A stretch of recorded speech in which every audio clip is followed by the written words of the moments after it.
Sou o Carlos Fernando Maza, conhecido em Curitiba como Mazinha, nascido em 30 de janeiro de 1947, muito piá. Eu já fazia parte do carnaval da cidade, que tinha um bloco de carnaval chamado Bloco Carnavalesco Não Magique, que meus irmãos mais velhos foram quem fundaram. E a partir daí comecei a gostar do carnaval e coisas e tal. Fiz meu curso primário. Quem são teus irmãos? Os do carnaval foram o Nelson Maza, que era o mais velho, já encantado, e o Arnaldo, que era o terceiro. Nós somos 10 irmãos, né? Agora o Luiz Geraldo Maza, que ele não faz parte da história do prazer pelo carnaval. Eu estudei no colégio estadual, fui líder estudantil, movimento estudantil da época, participando municipalmente, estadualmente, nacionalmente, como já até meio precoce, com meus 13, 14 anos, já envolvido fortemente na política estudantil. Com 17 anos, em 1964, eu acabei tendo problemas com a dita Revolução. Foi um problema sério, porque eu era menor de idade e tive lá minha situação. E sempre participando do movimento estudantil, da curiosidade musical, por causa da escola de samba, e sempre ligado ao teatro, por ligações familiares, de amizade de vários tempos. E com o movimento musical, já em 68, que aqui nós estamos no Teatro do Bolso, que tinha na frente do quartel, aqui na Praça do Barbosa, tinha o grupo Invasão de Teatro, que era um grupo dirigido por Ari Para-Raio. Participavam as figuras mais incríveis do Teatro do Paraná, Ione Prado, Marinho Bela, o Fábio Campana participava, Mário Stasiak, que acabou virando juiz, várias pessoas do teatro de vanguarda na época, porque a censura era rigorosa em 1968. E eu, paralelamente ao grupo Invasão de Teatro, nós criamos o primeiro movimento musical de compositores do Paraná, chamamos o Grupo Invasão de Música. Tinha o Grupo Invasão de Teatro, nós fizemos o Grupo Invasão de Música, e aí tinha o nosso querido saudoso Dirceu Greser, o Palminor Rodrigues, o Lápis, tinha o grupo a época o Beat era vivo ainda, tinha o Marcos Queras, que chamavam, que era o Anadir, que tinha acabado de se desfazer o calor do ritmo. Aí o pessoal estava uma procura de coisa. Aí eu fazia parte desse grupo, coordenando esse grupo, produzindo. E, paralelamente, eu fazia um estágio na agência de notícias Paranapress, que, aliás, era a primeira agência de notícias, talvez no Brasil, assim, de integração regional. Era uma agência de notícias que, inclusive, conduzia programa de televisão. Tinha um programa do Oderi Ramos, um programa tipo Chacrinha, programa de variedade, e que a gente já começava assim, meio...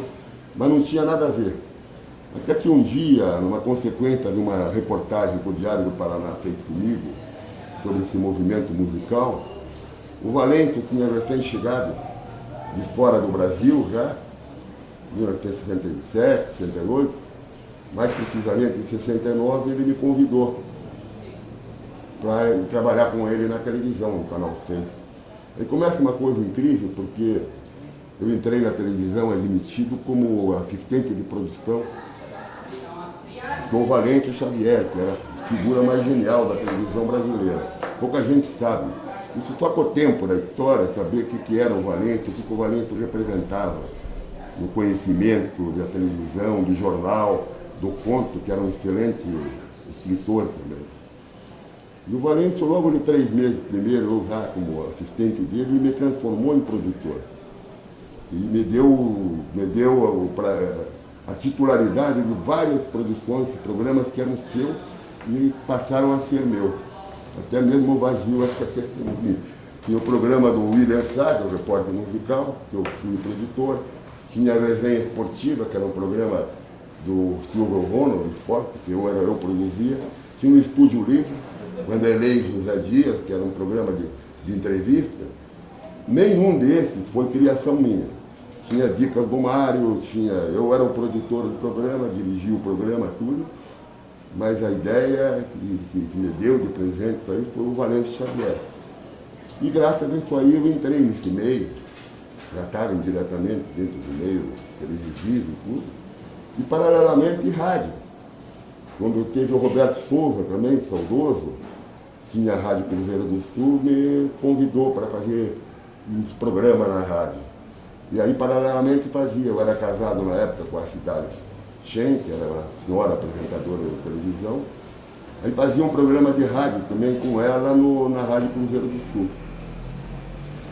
Tive outras participações em rádio também. Fui trabalhar na Rádio Emissora Paranaense, inclusive, porque não tinha nada a ver comigo, mas eu fazia um programa para a colônia árabe do Paraná e eu produzia esse programa.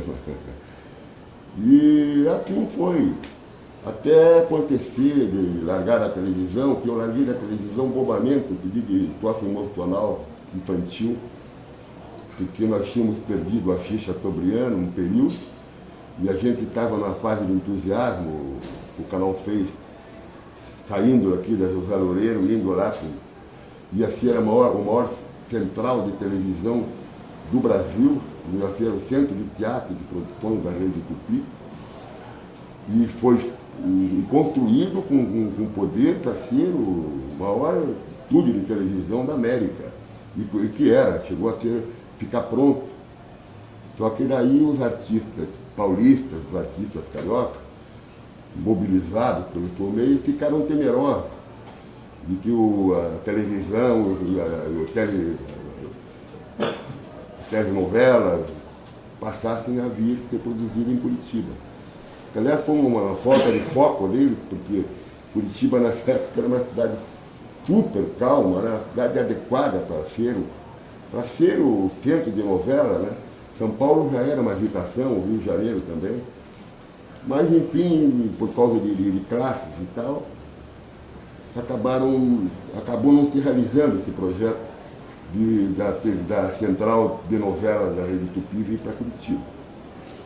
Aí aconteceu o falecimento da Assis Chateaubriand, a gente já trabalhando lá no Estúdio Novo, passamos aquela transição da TV preto e branco para a TV colorida, até fiz parte do grupo de reportagem em Caxias do Sul, na primeira transmissão a cores, foi no comecinho de fevereiro, não lembro a data, mas lembro que foi em 72, quando o Caxias do Sul foi feita a Festa da Uva que inaugurou a TV colorida no Brasil.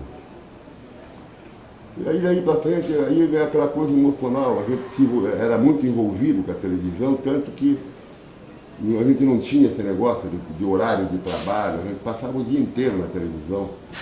Primeiro pelas dificuldades que tinha, técnicas, embora a gente já quase avançando,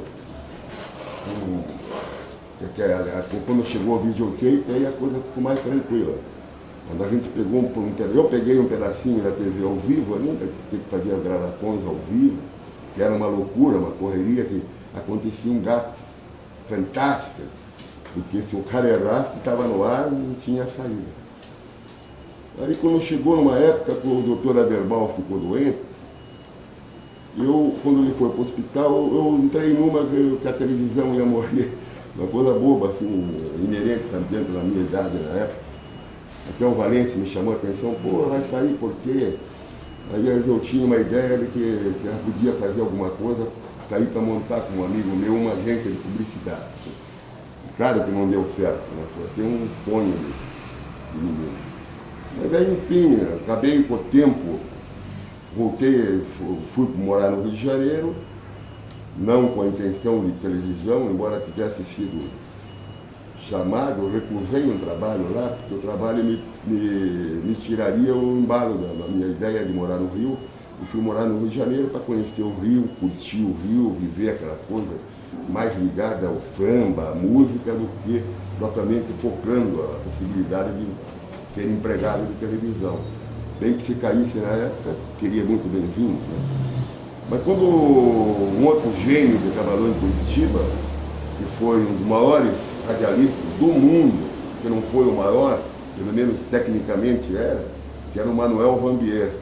Manuel Vanbier, além de ser um monstro, como era âncora da televisão aqui, depois na Revolução foi obrigado a sair, inclusive até do Brasil, morou quase 18 anos na Europa, era diretor da Deutsche Welle, foi uma pessoa que proporcionou várias pessoas nossas de Curitiba, que acabaram indo trabalhar na Europa, rádio, quem arregimentou esse pessoal, o JP, vários outros, né, que não vou lembrar o nome, mas que o Vanbier que levava esse pessoal para a Europa, de uma maneira ou de outra, saindo da Revolução, né, fugindo da ditadura. Nessa fase do Rio de Janeiro, o Vanbier morava junto com Adelson Alves no Catete. Peraí. Isso. Eles moravam juntos. Ele, na verdade, quando chegou, o Adelson já estava no Rio. Eu já estava no Rio, tinha um programa, até agora, que tem até hoje, tinha um programa de maior audiência de rádio no Rio de Janeiro, programa de samba, de carnaval. Mas isso aí é meio. Eles eram muito amigos, mas nunca chegaram o Vanbier, quando voltou da Alemanha, ele já voltou quase casado aqui. Deixa eu relembrar aqui para você, de repente. Tá. Eles trabalharam juntos aqui na Rádio Guaracá. Sim, eles fugiram. Deixa eu lembrar bem esse dia. E o Vanbier trabalhava também no Canal 6. Isso. Onde ele era o... Tá, aí está lembrando um negócio super legal, que é onde marca, inclusive, uma coisa que eu vou lembrar do Valente também, a respeito do Manuel Vanbier. O Vanbier era a âncora do Canal 6 e o Adelson era âncora do noticiário da Rádio do Guaracá.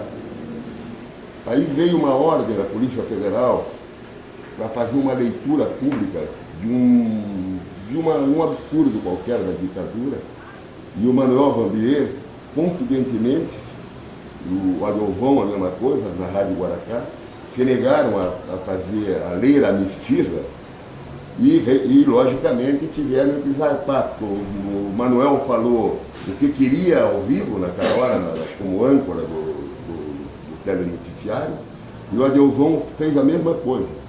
Os dois, no mesmo dia, resolveram pilotar para o Rio de Janeiro. E assim eles foram embora para o Rio de Janeiro, porque aqui eles seriam presos, aliás, foram perseguidos. A polícia chegou na televisão, queria pegar o Budi, que era o apelido dele, e aí aconteceu tudo. Ele foi para o Rio, se agarrou lá também, terminou a sua... Já era técnico, conhecia tudo de aparelhagem de rádio, desde criança ele consertava a rádio, ele era um professor pardal para lidar com aparelhagem eletrônica. Mas quando ele voltou da Alemanha, ele voltou meio casado, voltou professor, claro que ele cruzou com a Adelson, mas não chegaram a viver juntos, porque a Adelson também na época estava relacionado, inclusive, com uma pessoa maravilhosa, que era a Clara Nunes, e o Manuel casou, onde eu sou compadre dele. Mas, independente disso, quando ele voltou para o Brasil, ele foi convidado para ser o diretor da Rádio Roquete Pinto, uma rádio estatal. E aí ele me convidou para ser assessor dele. Eu acabei voltando para a rádio no Rio de Janeiro, assessorando ele. E, na verdade, tinha até um horário privilegiado, porque era o horário que ele não ficava na rádio, eu ficava respondendo pela rádio. Era entre 11 horas da manhã às 2 da tarde. E juntava com o programa de maior audiência que a Rádio Educativa do Rio, a Rádio Roquete Pinto tinha, que chamava A Hora e a Vez do Samba, que eu acabei virando produtor por ser ligado com o Zé Galego, que era o cara que contrapunha com a Adelson, o programa da Adelson era à noite, de madrugada. E esse programa na Rádio Roquete Pinto, bem no centro do Rio de Janeiro, era da meio-dia a 1h30 da tarde. Aí toda a flor do samba do Brasil passavam pela rádio lá, porque era também programação ao vivo, entrevista com os homens do enredo, entrevista com os sambistas.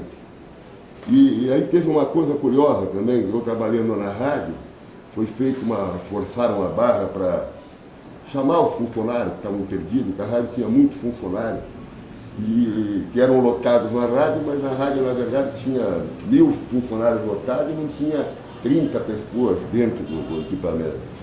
E uma das pessoas que chegaram, quando foi chamado por um digital, que também estava na Alemanha, o genial músico Paulo Moura. Aí o Paulo Moura disse, não, fica tranquilo aí, que músico, tá, não tem problema. E ele insistindo que tinha que fazer alguma coisa, que não era justo, que ele recebia um salário. Daí ele resolveu fazer uma coisa que foi incrível, não sei se na rádio do Rio de Janeiro alguém gravou, porque, dado a mim essa oportunidade, porque daí ele fazia ao vivo, todo dia, do meio-dia, 1h30, ele fazia ao vivo o prefixo do programa improvisado e fazia o sufixo do programa improvisado, todo dia um tema diferente. O Paulo Moura fazia isso, né? Mas aí fui morar em favela, junto com o Sérgio Ricardo, um sonho lá de fazer um trabalho social lá. Quando, em 1980, eu, residindo muito bem no Rio de Janeiro, profissionalmente bem, tudo, fui atentado a voltar para cá, com um convite da Rede Bandeirantes, que era da CNT, através do Alceu Honório, que me descobriu, disse que eu tinha interesse de voltar à televisão e tal. Voltei para fazer o programa do Novo Bab, né? Um programa, um talk show também, um programa de entrevista, um programa feito ao vivo. Depois, mais tarde, foi feito gravado, porque os horários, até hoje, a televisão não combina, a grade de programação era tudo errado. O programa era marcado 11 horas, ele acabava começando 1h30 da manhã. Um programa que saía no jornal, o programa no Evo Bab começa 11 da noite, mas na verdade começava 00:30, 1h, porque era uma confusão, a falta de respeito com a grade de programação, né? Na época não era puxar, a Globo já tinha uma organização de programação que essas televisões até hoje continuam meio perdidas, né?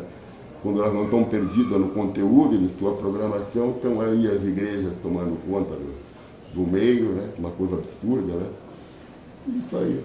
Então a vida foi legal, porque aí o carnaval, eu organizei carnaval na cidade aí muitos anos, fui mestre de sala também.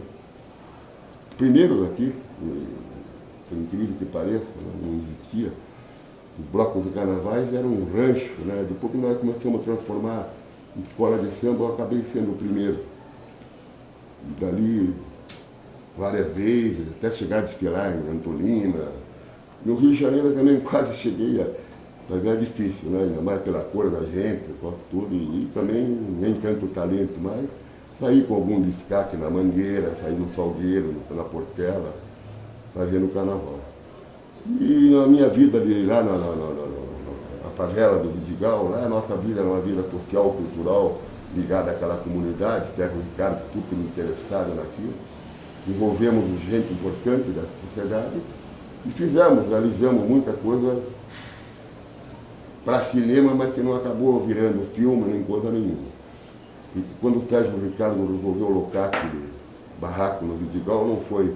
A ideia era para ser inclusive a ideia de me chamar para trabalhar com ele, e acabamos convivendo juntos muitos anos, era que ele tinha a ideia de transformar a música dele, a música de sucesso, o Zelão, ele queria transformar o Zelão em filme. Tanto que a gente até fez, a gente chegou a criar o personagem ligado na música dele, um personagem que vivia no Morro do Vidigal, que era uma pessoa que lembrava assim bem aquele sujeito que tinha uma alegria escondida, que no fundo era uma pessoa triste, mas que está sempre despejando alegria, né? Mais ou menos como a gente é. E no bom sentido, que às vezes você pergunta, o povo que está sempre rindo, está sempre nesse jeito aí. Digo, porque se a gente tem amargura, tristeza, essa coisa é coisa da gente, não é coisa dos outros. Ninguém que está junto com a gente, convivendo com a gente, tem que levar essas amarguras. E assim, depois cheguei a fazer teatro também, produzi um espetáculo muito doido com o Paquito Modesto, uma peça do Walter Jorge Duss, um elenco de 32 pessoas. A primeira tentativa da Lei Sarney, que era a lei de incentivo, que hoje corresponde a outras coisas, e ninguém acreditava nisso aí. O Sérgio comprou aquele barraco no Vidigal, eu acabei virando meio parceiro, assim, estava ali na compra, na aquisição do barraco, porque era para ser a locação da produção para fazer o filme, né? O cenário próprio, assim, já. Mas daí começou a acontecer muita coisa, já paralela à ditadura mesmo, até o governo tentar querer fazer o desalojamento dos moradores do Vidigal. Aí começa uma outra história aí. Uma outra hora a gente conta que é uma história linda, não é? Que é a epopeia do Morro do Vidigal, né? Que foi assim, um dos maiores exemplos populares assim, de resistência popular, encarando uma ditadura braba, ferrenha, e nós ganhamos a luta, advogados pelo grande Sobral Pinto. O Sobral Pinto tem uma história super engraçada com ele, porque quando nós montamos o Faz Escuro Mais Eu Canto, sob a direção do Flávio Rangel, do Sérgio Ricardo e do Thiago de Mello, a censura nos deixou até a última hora na dúvida se o espetáculo sairia, e no fim do dia eles censuraram o espetáculo praticamente inteiro, e eu, que tinha que chegar no teatro, o teatro já lotado, o Teatro Carlos Gomes já lotado, nós tivemos que suspender o espetáculo. Tinha um piano alugado, que eu tinha alugado um piano e um cheque pessoal que eu dei para pagar esse piano. Só para arredondar, aí passou um tempo, o dono do piano, chegamos a fazer, devolvemos o piano, o cara foi para a justiça, daí o Ivan Lins emprestou o piano pessoal dele, nós tivemos só o trabalho de fazer o transporte da casa dele, ele era casado com a Lucinha na época, e trouxemos o piano para o teatro. Aí, passou uns meses depois, eu recebi uma intimação. Naquela época o cheque dava cana braba mesmo, né? Aí eu tinha o Bento Rubião, que era um advogado que assessorava o Sobral Pinto, que deveria me defender. Aí eu fui na 13ª lá para responder o problema do cheque, e sentei na frente do delegado, o dono do piano da Lago, louco para me ver ferrado, né, de qualquer maneira. Quando a 13ª em Copacabana, um barulho na escada, toque, toque, toque, quando abre a porta, não era nada mais, nada menos do que o próprio Sobral Pinto. O delegado nem falou nada. O delegado olhou assim, ficou assustado de ver tamanha autoridade daquela, indo resolver um problema de um cara de Curitiba, por causa de um cheque do aluguel de um piano. O delegado rasgou toda a papelada, deu um tapa na minha frente, na cara do dono do piano. Essa é uma história, uma passagem minha com o Sobral Pinto, que foi o cara que defendeu quase todos os presos políticos, de graça, até o fim da vida, defendendo as pessoas. Quando aconteceu esse fato comigo, o Sobral já estava com 90 e poucos anos de idade. O Bento acabou morrendo bem antes dele. O Bento Rubião acabou sendo deputado federal depois, em função das lutas, defendendo as causas do povo brasileiro.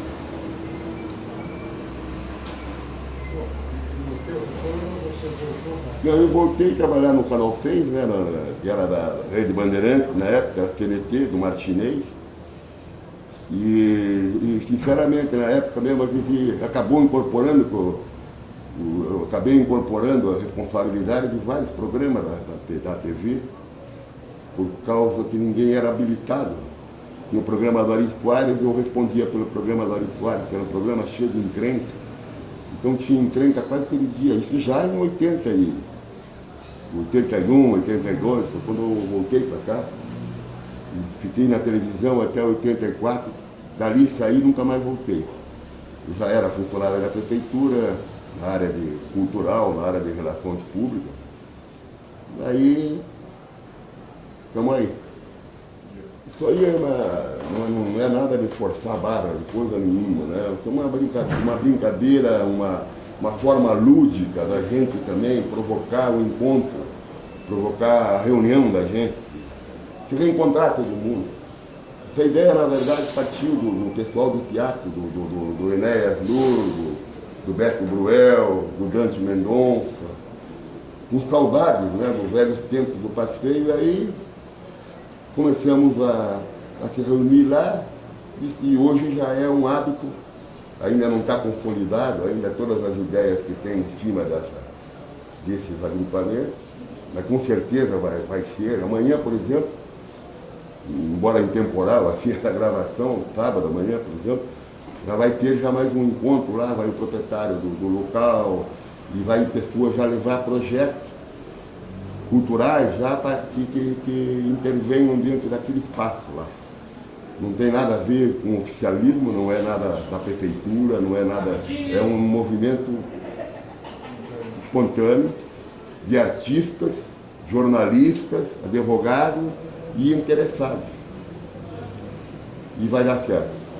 Vai ser, inclusive, anunciar a primeira não tem nome primeiro, a regata de pedalinho, que vai ser realizada no dia 27 de abril, a primeira eliminatória, e no dia 4 de maio, a final, comemorando o aniversário do passeio público, 136 anos do passeio público, e completa no aniversário no dia 2 de maio.